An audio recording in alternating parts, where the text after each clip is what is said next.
아버님, 제가 하겠습니다. 저만 믿어주십시오. 재산도 없고 기댈 곳도 없던 늙은 시아버지 앞에 무릎을 꿇은 막내 며느리. 마을 사람들은 모두 비웃었습니다. 저 며느리가 뭘 할 수 있겠냐고. 과연 그녀는 무너진 집안을 일으킬 수 있었을까요? 이야기가 계속될 수 있도록 구독과 좋아요로 응원의 마음을 보태주세요. 자, 그럼 오늘도 감동적인 옛날 이야기 지금 바로 시작합니다. 옛날 옛적 전라도 전주 땅에 윤씨 집안이 살고 있었습니다. 한때는 기와집 20칸의 하인도 10명이 넘던 집안이었지요. 그러나 세월이 흐르며 가세가 기울었고 윤 영감이 늙어갈 무렵에는 초가집 한 채만 남은 신세였습니다. 윤 영감에게는 아들이 셋이 있었습니다. 큰아들은 장사로 돈을 모아 전주 장터 근처에 번듯한 집을 마련했습니다. 둘째 아들은 서당 훈장 자리를 얻어 이웃 마을의 살림을 차렸습니다. 막내 아들은 가장 착했지만 가장 가난했습니다. 장사 수완도 없고 글재주도 변변찮아 농사만 지으며 살았지요. 그런 막내 아들이 3년 전에 아내를 얻었습니다. 이름은 복순, 나이 19. 이웃 마을 가난한 농부의 딸이었습니다. 복순은 작은 체구였지만 눈빛이 맑고 손이 부지런했습니다. 새벽부터 밤까지 쉬지 않고 일했고 시아버지 윤 영감을 친아버지처럼 모셨습니다. 그러나 그해 겨울 막내 아들이 갑작스러운 병으로 세상을 떠났습니다. 복수는 22의 과부가 되었습니다. 남편이 떠나고 사흘째 되던 날 밤이었습니다. 윤 영감은 빈 방에 홀로 앉아 담배대를 물고 있었습니다. 복순이 조용히 방문을 열고 들어왔습니다. 아버님, 진지 드셨습니까? 윤 영감은 며느리를 바라보았습니다. 남편을 잃은 지 사흘밖에 안 됐는데 눈물 한 방울 보이지 않았습니다. 그렇다고 냉정한 것이 아니라 이미 울 만큼 울고 마음을 다잡은 눈빛이었습니다. 복순아, 너는 어쩔 셈이냐? 복순은 잠시 생각하다 대답했습니다. 아버님 곁에 있겠습니다. 윤 영감은 긴 한숨을 내쉬었습니다. 이 늙은이 곁에 있어봐야 굶기 딱 좋다. 친정으로 돌아가거라. 복순은 고개를 저었습니다. 아버님, 사람의 가치는 가진 것에 있지 않습니다. 함께하는 마음에 있습니다. 윤 영감은 그 말을 듣고 한참을 말이 없었습니다. 마음 한켠이 뭉클했지만 내색하지 않았습니다. 허허, 말은 잘하는구나. 복수는 조용히 웃으며 물러났습니다. 윤 영감은 그날 밤 오래도록 잠을 이루지 못했습니다. 남편이 세상을 떠난 후 집안 사정은 더욱 어려워졌습니다. 막내 아들이 농사를 지으며 겨우 입에 풀칠하던 집이었는데 이제 그마저도 없어진 것이었습니다. 큰아들 내외는 장례가 끝나자마자 전주로 돌아갔습니다. 아버지, 저희 집에 오셔서 사시지요. 말은 그렇게 했지만 눈빛은 달랐습니다. 큰며느리는 집에 들어서는 내내 인상을 쓰고 있었습니다. 둘째 아들도 마찬가지였습니다. 아버지, 저도 모시고 싶지만 처지가 여의찮습니다. 결국 윤 영감은 막내 며느리 복순과 단둘이 남았습니다. 마을 사람들이 수군거렸습니다. 저 집 큰아들이 번듯하게 사는데 아버지를 저렇게 내버려 두다니. 둘째도 마찬가지야. 며느리 눈치 보느라 아버지를 모시질 못해. 결국 가장 가난한 막내 며느리가 홀로 남았구먼. 복수는 그 수군거림을 들으면서도 묵묵히 일했습니다. 아침이면 밭에 나가 일하고 저녁이면 삭바느질을 했습니다. 윤 영감의 밥상은 언제나 따뜻했고 약을 다려야 할 때는 밤을 새워 불을 지폈습니다. 그런데 윤 영감에게는 큰 고민이 있었습니다. 집 한 채를 제외하고는 아무것도 없었습니다. 그런데 그 집마저도 오래전 큰아들에게 빌린 돈이 있어 자칫하면 넘어갈 판이었습니다. 큰아들 내외는 2달에 한 번씩 찾아와 넌지시 말을 꺼냈습니다. 아버지, 그 집문서 말인데요. 이제 슬슬 정리를 하셔야 하지 않겠습니까? 윤 영감은 그때마다 말을 돌렸습니다. 아직 멀었다. 큰며느리는 복순을 흘겨보며 말했습니다. 아주버님이 돌아가셨으니 옳게도 친정으로 돌아가야 하는 거 아닌가요? 과부가 여기 눌러앉아서 뭘 한다고. 복순은 아무 말도 하지 않았습니다. 그저 조용히 부엌으로 들어갔습니다. 윤 영감은 그 광경을 보며 주먹을 꽉 쥐었습니다. 사건은 윤 영감의 환갑이 되던 해봄에 일어났습니다. 큰아들이 찾아와 마당에 서서 말했습니다. 아버지, 더 이상은 안 되겠습니다. 빌려드린 돈 50냥에 이자까지 하면 70냥이 됩니다. 집문서를 넘겨주셔야겠습니다. 윤 영감은 얼굴이 굳었습니다. 이놈아, 그 집이 없으면 우리가 어디서 사냐. 저희 집에 오셔서 사시면 되지요. 큰며느리가 팔짱을 끼고 말했습니다. 그리고 올케는 이제 친정으로 돌아가야지요. 홀몸 과부가 시아버지랑 사는 게 말이 됩니까? 마당에 서 있던 복순의 얼굴이 하얗게 변했습니다. 윤 영감은 목소리를 높였습니다. 닥쳐라. 복순이는 내 며느리다. 아버지, 감정적으로 생각하실 게 아닙니다. 70냥을 갚으시든지 집문서를 넘기시든지 하셔야 합니다. 보름 안에 결정해 주십시오. 큰아들은 그 말을 남기고 돌아갔습니다. 윤 영감은 그 자리에 주저앉았습니다. 그날 저녁 윤 영감은 복순을 불렀습니다. 복순아, 앉아라. 복순은 조용히 앉았습니다. 윤 영감은 한참을 말을 잇지 못했습니다.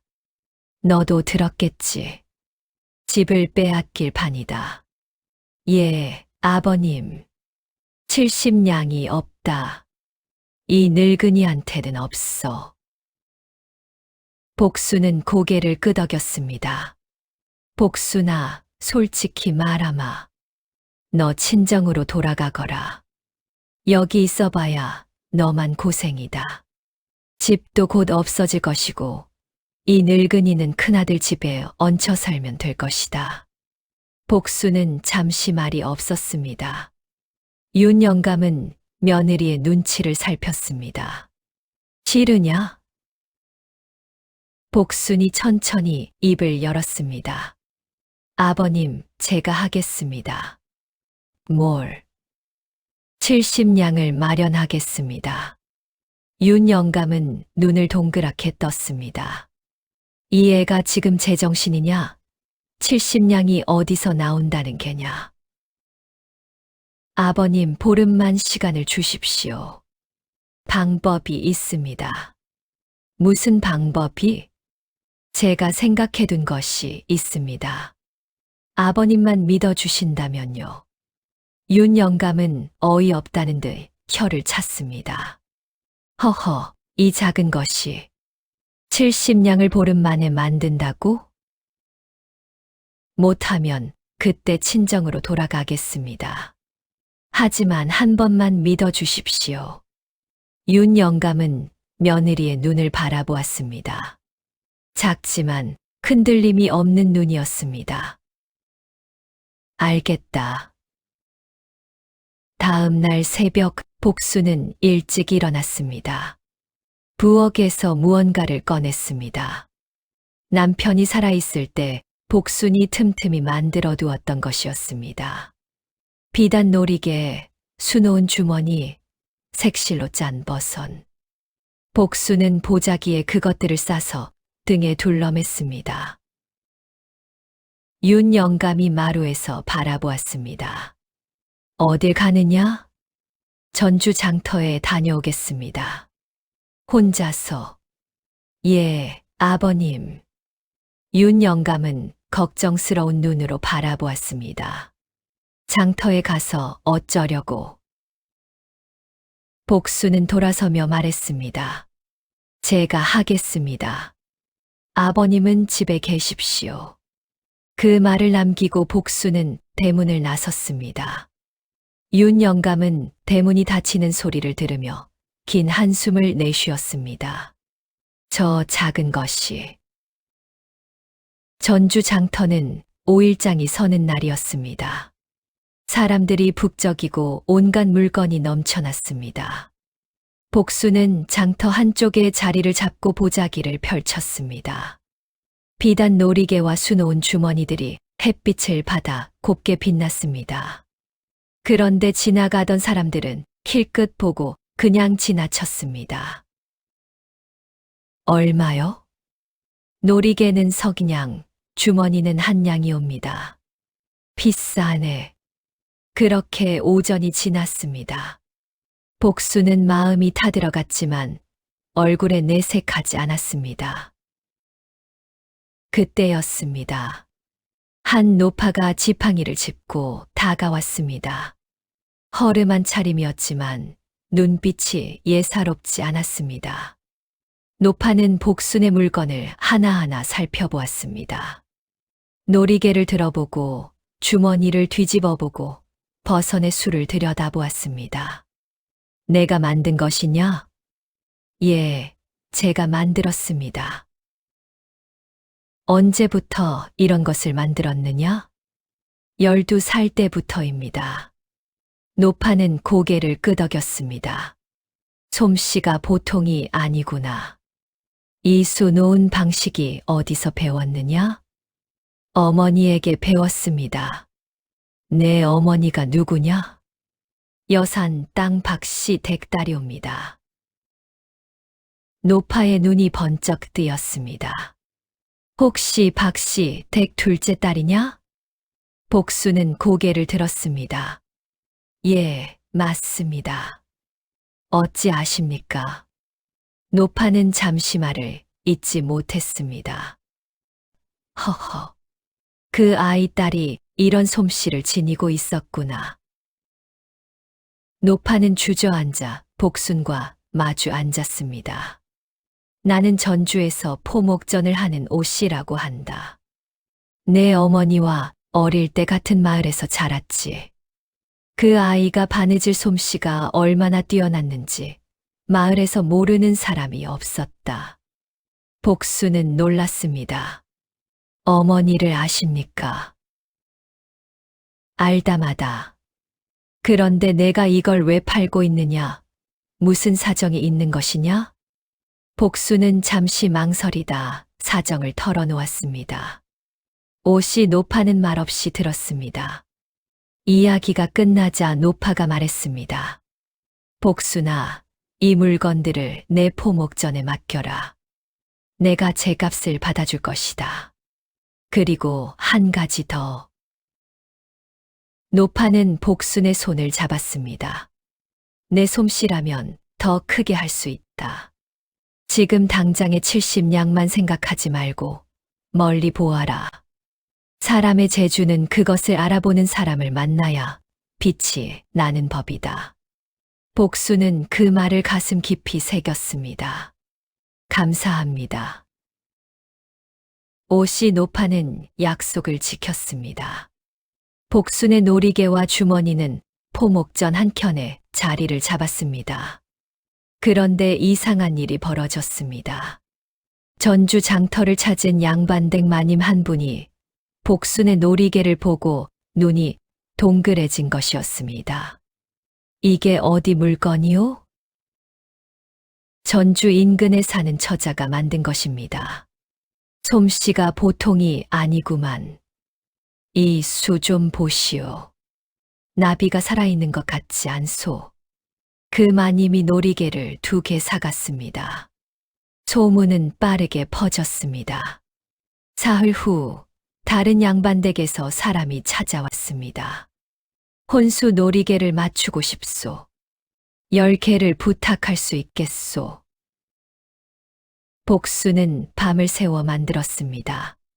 손가락이 쓸리도록 바늘을 놀렸습니다.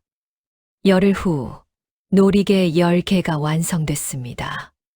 값은 25냥이었습니다. 복수는 그 돈을 받아 들고 눈물이 핑 돌았습니다. 하지만 아직 45냥이 부족했습니다. 보름 기한이 닷새밖에 남지 않았습니다. 복수는 다시 밤을 새웠습니다. 이번에는 수놓은 병풍을 만들었습니다. 사군자를 한 폭 한 폭 정성껏 수놓았습니다. 오씨 노파가 그것을 보고 말했습니다. 이건 장터에 내놓을 것이 아니다. 그럼 어디에요? 전주 가명 근처에 고급 물건을 취급하는 상방이 있다. 거기 가져가 보자. 오씨 노파가 직접 복순을 데리고 갔습니다. 상방 주인은 병풍을 펼쳐보더니 눈이 빛났습니다. 이게 얼마요? 오씨 노파가 말했습니다. 50냥이요. 복수는 깜짝 놀랐습니다. 상방 주인은 잠시 생각하더니 말했습니다. 45냥에 삽시다. 오씨 노파가 고개를 저었습니다. 50냥이요. 이 솜씨를 어디서 다시 보겠소. 상방 주인은 한참을 바라보다가 결국 고개를 끄덕였습니다. 50냥 드리지요. 복수는 돈을 받아 들고 밖으로 나왔습니다.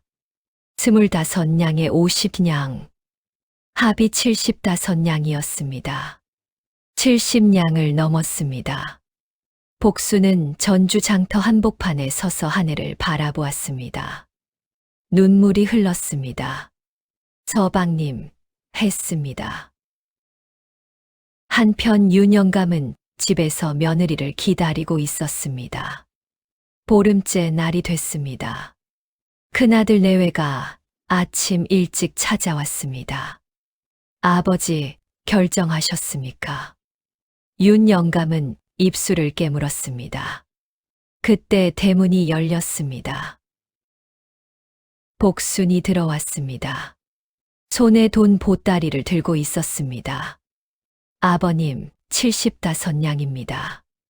마당에 정적이 흘렀습니다. 큰아들의 눈이 휘둥그레졌습니다.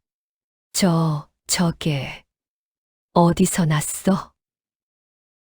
복수는 차분하게 말했습니다. 제가 만든 물건을 팔았습니다. 70냥 갚고 남은 5냥은 아버님 드리겠습니다. 큰며느리가 코웃음을 쳤습니다. 올케가 무슨 재주로. 직접 세어보십시오. 복수는 돈 보따리를 마당에 내려놓았습니다. 윤영감은 며느리를 바라보았습니다. 눈시울이 붉어졌습니다. 빚을 갚은 후 집은 지켜졌습니다. 큰아들 내외는 할 말을 잃고 돌아갔습니다. 마을 사람들 사이에 소문이 퍼졌습니다. 저 집 막내 며느리가 보름 만에 70냥을 만들었대. 바느질 솜씨로? 세상에. 그러게 보기와 다른 사람이었어. 윤영감은 처음으로 마음이 놓였습니다. 복순과 함께 마루에 앉아 처음으로 같이 밥을 먹었습니다. 복순아, 고맙다. 아버님이 믿어주셨기에 할 수 있었습니다. 윤영감은 며느리의 손을 바라보았습니다. 바늘에 찔린 자국이 여러 곳이었습니다. 허허, 이 손이. 말을 잇지 못했습니다. 그날 저녁 두 사람은 처음으로 올해 이야기를 나눴습니다. 복수는 장터에서 만난 오씨 노파 이야기를 했고, 윤 영감은 젊은 시절 집안이 번성하던 이야기를 했습니다. 그것이 두 사람이 처음으로 웃으며 나눈 저녁이었습니다. 그러나 평화는 오래 가지 않았습니다. 소문은 큰아들 귀에도 들어갔습니다. 막내 며느리의 바느질 솜씨가 전주에서 이름이 나기 시작했다는 것이었습니다. 큰아들은 아내와 머리를 맞댔습니다. 여보, 저 복순이가 돈을 꽤 벌 모양이요. 큰 며느리가 눈을 가늘게 떴습니다. 그렇게 되면 나중에 아버님 재산 문제도 복잡해지겠군요. 그렇지 않소. 지금 아버지가 저 복순이한테 마음이 완전히 기울었으니까. 큰 며느리가 말했습니다. 우리가 먼저 손을 써야겠어요. 큰아들 내외는 한 달 후 다시 찾아왔습니다. 이번에는 둘째까지 데리고 왔습니다. 아버지, 저희가 걱정이 되어서요. 복순이가 혼자 돌아다니며 장사를 한다니 과부가 그러면 보기가 안 좋지 않습니까? 윤 영감의 눈썹이 올라갔습니다. 무슨 소리냐? 동네 사람들도 수군거린다고요. 과부가 저작거리를 돌아다닌다고. 둘째가 거들었습니다. 아버지, 제 처도 같은 말을 하던데요. 복순이가 활발하게 돌아다니는 게 집안 체면에. 윤 영감은 목소리를 낮추었습니다. 닥쳐라. 아버지, 너희가 언제 이 집 체면을 걱정했더냐? 빚 독촉하러 올 때는 언제고? 큰아들이 표정을 바꾸었습니다. 아버지, 감정적으로 말씀하시면 안 됩니다. 저희는 아버지를 위해서. 됐다. 돌아가거라. 형제들은 발끝을 구르며 나갔습니다. 하지만 그것으로 끝이 아니었습니다. 며칠 후 마을에 이상한 소문이 돌기 시작했습니다. 복순이가 전주 장터에서 어떤 남자와 어울린다더라. 과부가 저작거리를 돌아다니더니 윤 영감도 불쌍하지. 며느리가 저러니. 근거 없는 말이었습니다. 하지만 소문은 빠르게 퍼졌습니다. 윤 영감은 그 소문을 듣고 며느리를 불렀습니다. 복순아, 너 장터에서 무슨 일이 있었느냐? 복순은 당황했습니다.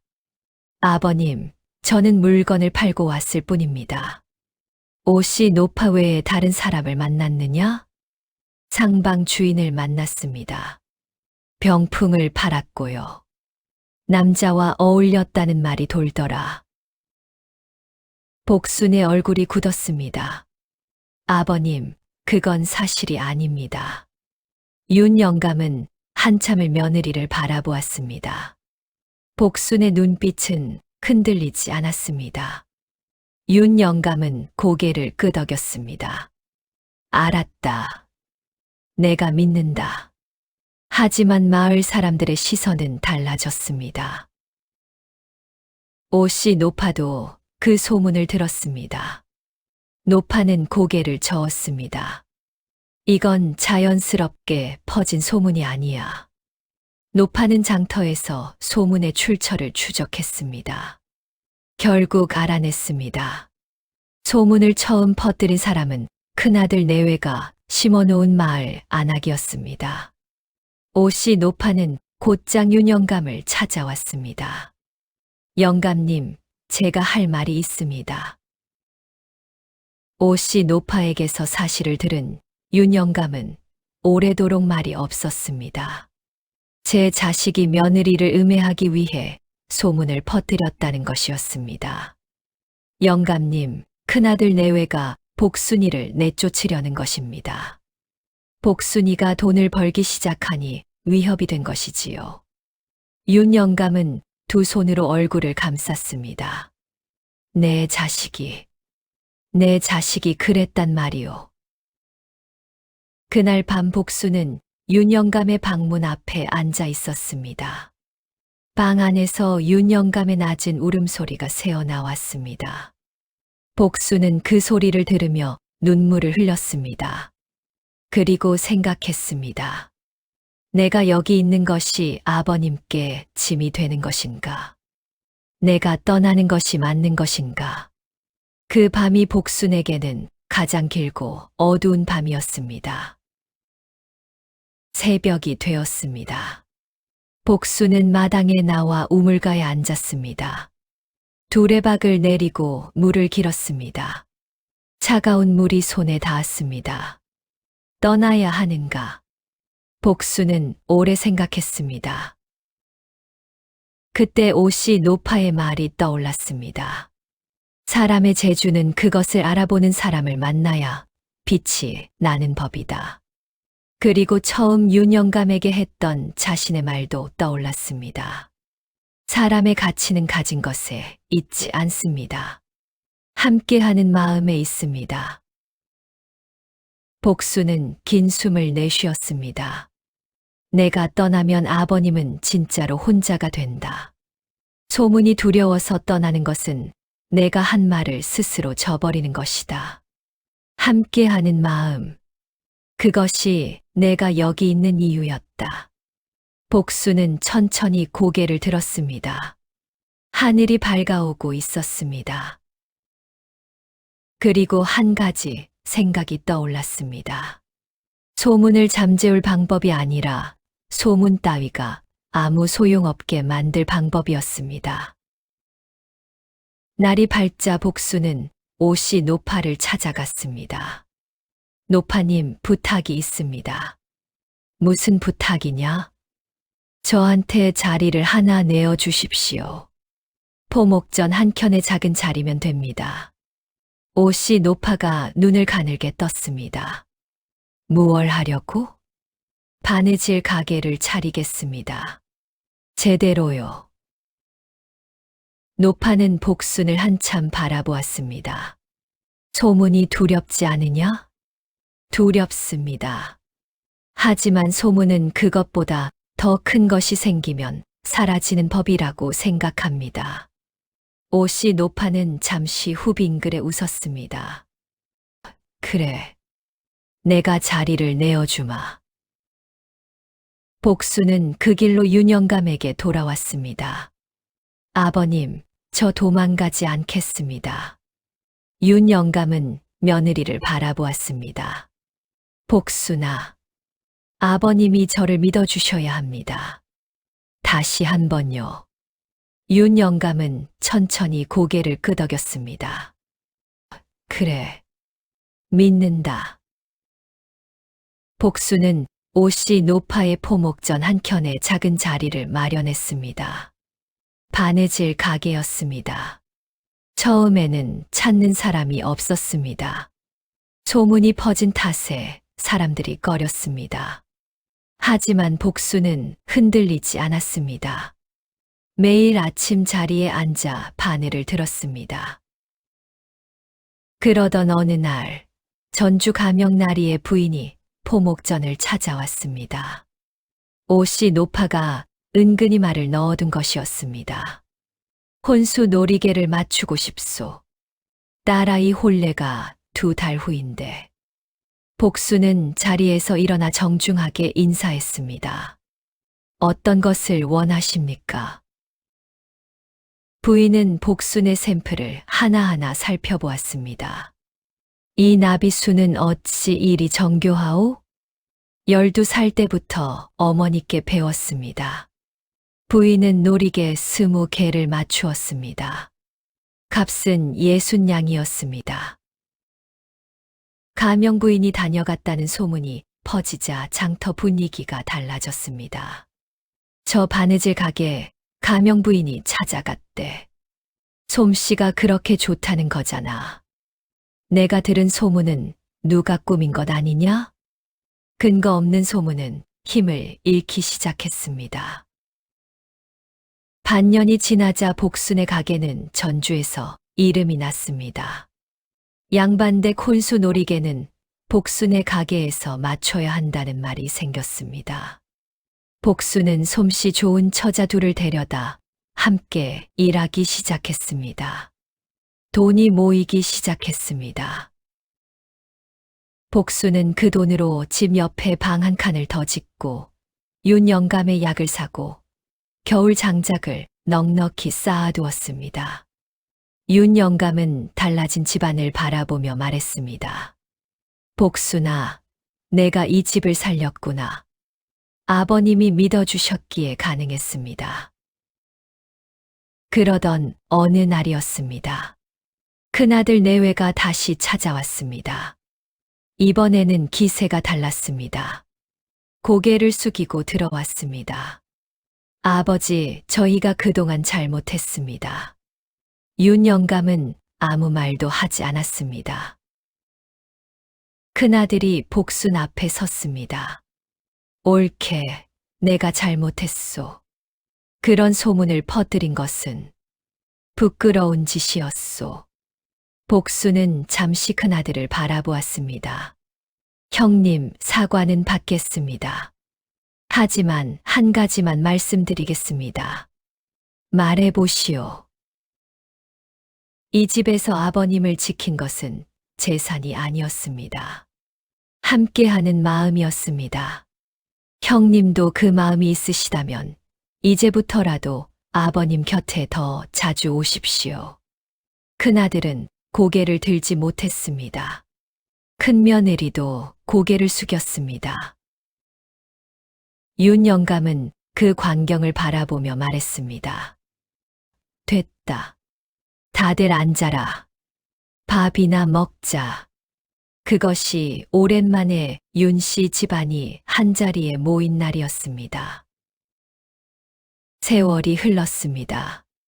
어느덧 10년이 지났습니다.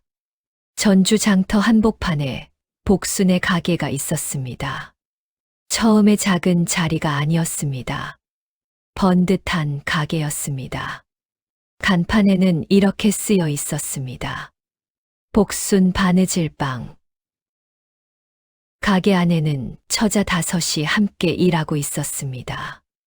복순은 그 가운데 앉아 가장 세밀한 술을 직접 놓았습니다. 윤 영감은 가게 한켠에 의자를 놓고 앉아 담배대를 물었습니다. 얼굴에 주름이 더 늘었지만 눈빛은 밝았습니다. 지나가는 사람들이 인사를 했습니다.